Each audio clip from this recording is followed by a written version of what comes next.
Ciertamente yo acabo de sentir vergüenza, porque el discurso de Foro Asturias se lo escribieron ustedes.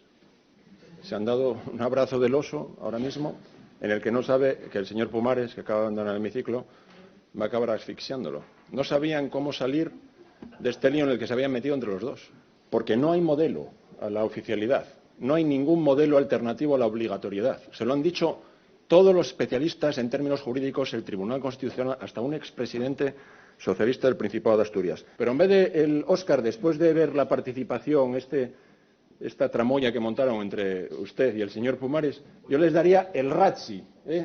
El Razzi es el Óscar, pero a los peores actores. O sea, fue una vergüenza escucharles hablar aquí. Nos engañaron a todos.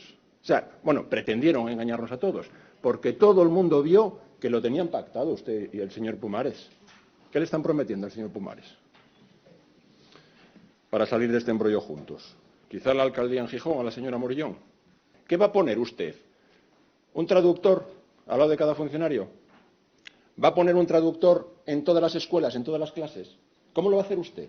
También les agradezco que escuchen mis artículos de opinión, porque efectivamente la ley de normalización lingüística no requiere dos mayorías reforzadas, requiere solo el voto de 23 diputados. Este cuento que se acaban de inventar de buscar la mayoría reforzada en la ley de normalización lingüística proviene de que me siguen y me leen, pues les doy la enhorabuena. Están aprendiendo muchísimo conmigo.